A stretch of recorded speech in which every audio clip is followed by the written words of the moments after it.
नमस्कार, मैं हूं आलोक और आप देख रहे हैं टाइम्स ऑफ यूपी। इस समय हम मौजूद हैं जनपद सुल्तानपुर में और हमारे साथ आज ऐसे शख्स मौजूद हैं जो प्रबुद्ध समाज के एक बड़े चेहरे हैं। प्रबुद्ध समाज में इनकी अपनी एक अनोखी पहचान है और उसी पहचान से लोग इन्हें जानते हैं। आपको बता दें कि इस समय उत्तर प्रदेश के सियासी गलियारे में लगातार हलचल मची हुई है।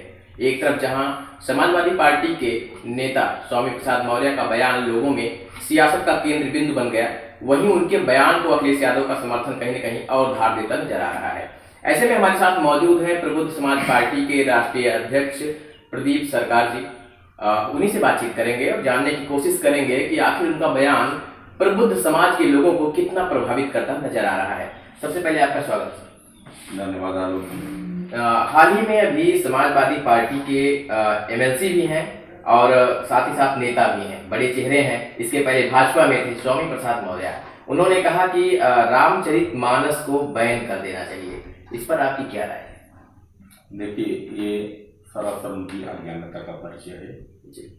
रामचरितमानस समाज को एक दिशा और एक दशा देने वाला एक ग्रंथ है। हिंदू धर्म का सबसे पौराणिक ग्रंथ है। वो कहीं न कहीं उनकी विलक्षणता का लोग इंसान धतूरा खा के पगला जाते हैं, वो राजनीतिक अनुभव खाकर पगला गए हैं। भाजपा में थे तब अनाप शनाप बात बोलते थे, अब वो समाजवादी पार्टी में गए, इससे पहले बसपा में रहे हैं। उनका कोई चल चरित्र चेहरा समाज में बचा नहीं है। उलूल जुलूल बात कर कर ब्राह्मणों को टारगेट कर कर, क्योंकि उनको अच्छी तरीके समझ में है कि एक ब्राह्मण समाज एक ऐसा समाज है जो सभी समाज सभी परिवार को, एक कुटुंब परिवार को साथ लेकर चलने का दिशा दशा तय करता है। इस तरीके उन्होंने व्यक्ति विशेष एक जाति को टारगेट कर रहे हैं। कहीं न कहीं उनको राजनीतिक जो विफलता है उसकी बहुत ये संदेश देने की कोशिश कर रहे हैं कि हम हारे हुए हताश हो चुके हैं। जैसे रामचरितमानस हिंदू धर्म का पवित्र ग्रंथ माना जाता है, ऐसे में ब्राह्मण अपने आप को ही क्यों ऐसा महसूस कर रहा है कि लगातार स्वामी प्रसाद मौर्य के द्वारा हमें ही टारगेट किया जा रहा है? हिंदू धर्म में बहुत सारी जातियां हैं, बहुत सारे धर्म जात के लोग हैं, तो आखिर उनका उन्माद तो नहीं आ रहा उनके बयान पर, लेकिन लगातार ब्राह्मण इस बात को लेकर उनको क्यों हो रहे हैं? देखिए, मैं आलोक जी बता दूं, शायद आपको घटना के विषय में जानकारी है कि नहीं है। रायबरेली का उनका दौरा था। प्रतिदिन हम लोग उन पर बहुत अच्छी तरीके से निगाह बनाए रखे।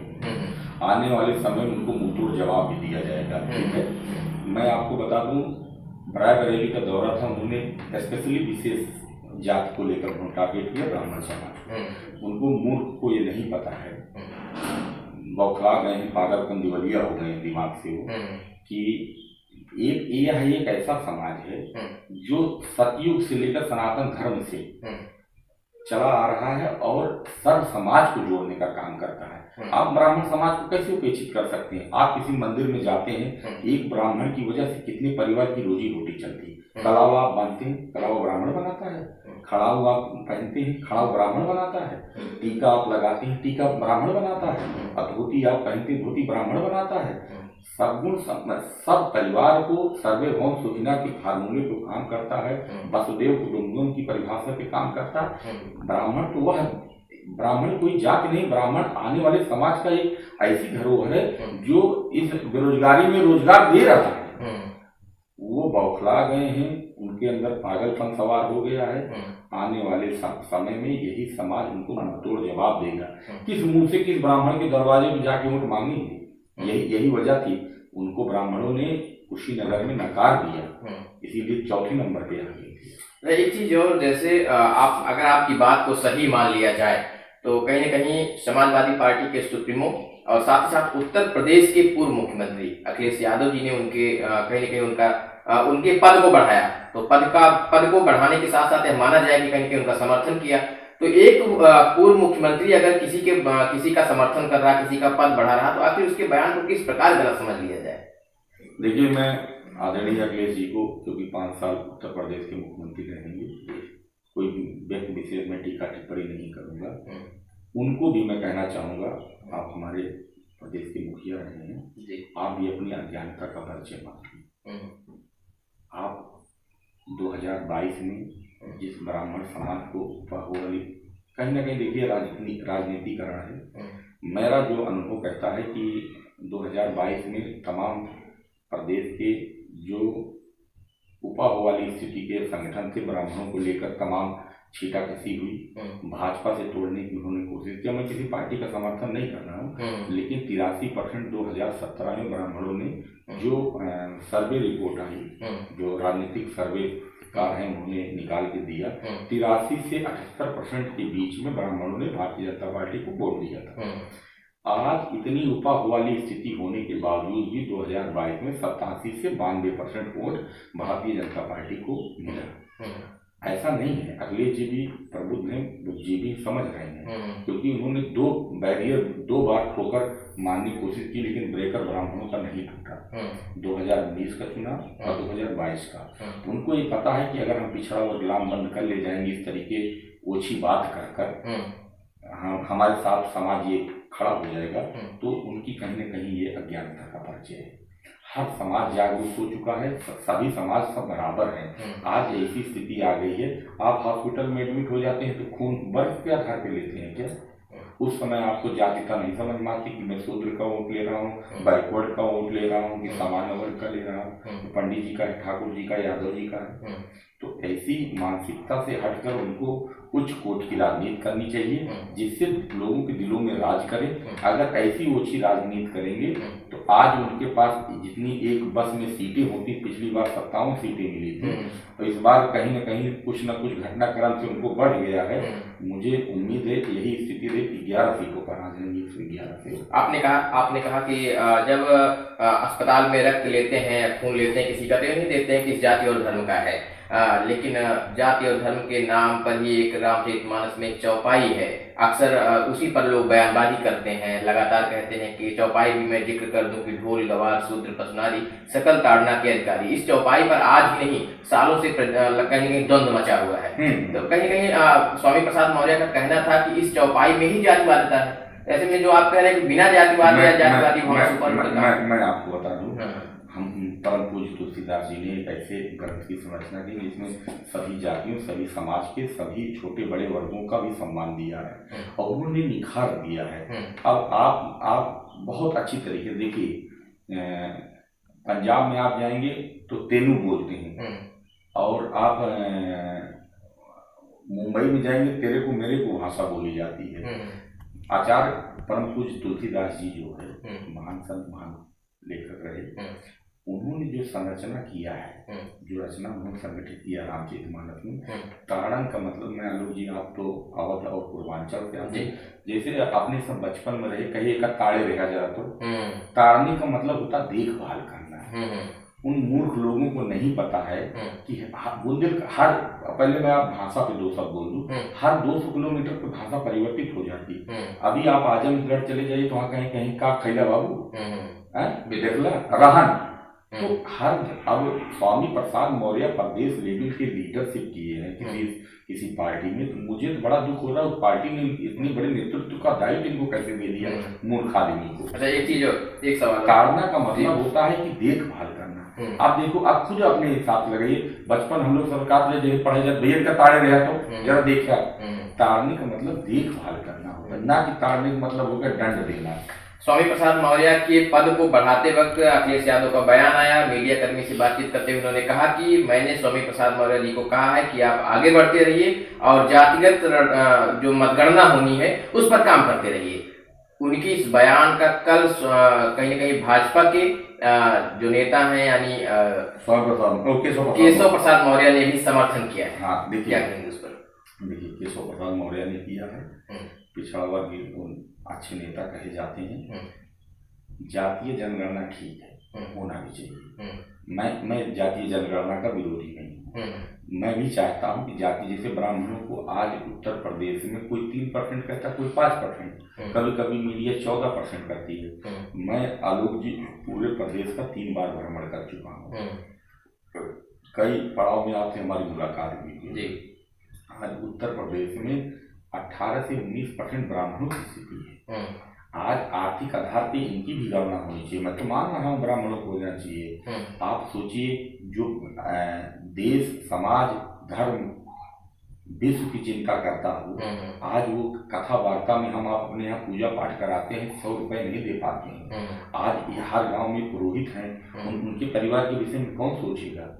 हमारे बगल में पुरोहित हैं, अगर एक कथा वार्ता करते हैं कोई 10,000 दे देता है, महीने भर में ग्राम सभा में कितनी कथाएं सुनते होंगे लोग। इनके परिवार की जीविका, इनके बच्चे, इनकी बेटियां कैसे आगे भरण पोषण पालन होगा। इस स्थिति में इस समाज की गणना होना बहुत जरूरी है। और जातीय गणना कोई किसी की बकौती होनी चाहिए, उसका जिसका मौलिक अधिकार हो उसका होना चाहिए। एससी समाज है वो भी हमारा भाई है, ओबी समाज है वो भी हमारा भाई है, और ब्राह्मण समाज वो भी हमारा भाई है। हम लोग तो वसुदेव कुटुंबकम और सर्वे भौम सुजनम विश्व समुदाय की उन्नति के लिए काम ही करते हैं।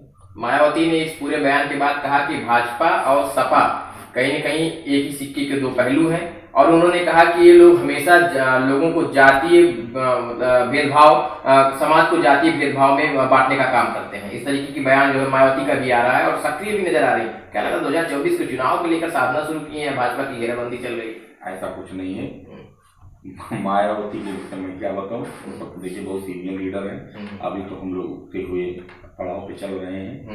मायावती की वही स्थिति हुई है, जैसे मायावती की स्थिति जो हो चुकी वही स्वामी प्रसाद मौर्य होने जा रही है, और दोनों लोग की हो चुकी है, क्योंकि एक घटक के घाट के दोनों लोग साथ के रहने वाले पड़ाव के व्यक्ति रहे हैं। आज तो ये पूरे उत्तर प्रदेश में उनका नाम लेने वाला नहीं है। जिस धन बल के दम पर सीटों का बंटवारा हुआ करता था, आज 5 लोग उनके सदस्य नहीं बचे, एक सीट है पूरे यूपी में। तो वही स्थिति स्वामी प्रसाद मौर्य की हुई। आप सोचिए अगर आज संख्या बल आदरणीय अखिलेश जी के पास ना होता तो एमएलसी भी नहीं, वो सदन में नहीं पहुंच सकते थे। तो आप कैसे समाज को लेकर चलेंगे जब आप समाज के अगुआ बनते हो, आपके साथ समाज भी नहीं खड़ा हो। इनके पास 5 आदमी नहीं, ना स्वामी प्रसाद मौर्य के पास है, ना बहन जी के पास है। लोग फर्जी समाज के नेता बने घूम रहे। अब जनता जाग चुकी है और जागरूक है। जो अच्छा काम करेगा, जो विकास की बात करेगा, जो अपने बात की बात करेगा, जो जातिता की बात करेगा, उसको समाज ऑटोमेटिक ना कर देगा। एक चीज और, जैसे लोकसभा का चुनाव आ रहा है, 2024 का चुनाव बहुत दूर नहीं है, धीरे धीरे कहीं न कहीं दस्तक दे रहा है चुनाव लगभग सभी लोगों के दरवाजे पर। ऐसे में क्या लगता है कि एक तरफ कांग्रेस पार्टी भी भारत जोड़ो यात्रा के दौरान पूरे देश में भ्रमण कर रही है, दूसरी तरफ ब्राह्मणों को लेकर इस तरीके की ओछी राजनीति करने की कोशिश सपा के द्वारा हो रही है, भाजपा उसका लगातार कटाक्ष कर रहा है, तो पूरा समीकरण क्या बनता नजर आ रहा है 2024 के चुनाव को लेकर? देखिए मैं भी एक समाज, एक परिवार, क्योंकि आप प्रबुद्ध समाज के बड़े चेहरे के रूप में जाने जाते हैं, इसलिए मेरा सवाल सीधा मैं आलोक जी बता दूं, मैंने आपसे पहले बताया कि मैं उत्तर प्रदेश का 3 बार भ्रमण कर चुका हूँ, तहसील स्तर पर, जिला स्तर पर जी। और मैंने जहाँ तक 14 साल के करियर में राजनीति का जो भी छोटा मोटा अनुभव रहा है, मैंने ये देखा है 2002 से 2002 के अगर मैं राजनीतिक एनालिसिस करूं तो पूरे प्रदेश में जिस समाज के साथ ब्राह्मण समाज रहा, जिस पार्टी समुदाय के साथ, उसी का विजय पताका लहराया है। अब इन लोग जो पार्टियां ब्राह्मणों को उपेक्षित करेंगी तो आप आगे सब हमसे मत कह रही, उनका वही हार हासिल होगा जैसे बहन जी का हो गया और जैसे अखिलेश जी का हो गया। कांग्रेस भी का भी पतन देखिए सिर्फ ब्राह्मणों की वजह से हो गया, उन्होंने नकार दिया। आज ब्राह्मण भाजपा के साथ है तो कहाँ सिरमौर कहाँ पताका लहरा रहा, ये कहने को करने की जरूरत नहीं है। ये धर्म की रक्षा। मैं आपको बता दूं, एक मैं दोहे से समापन करूंगा।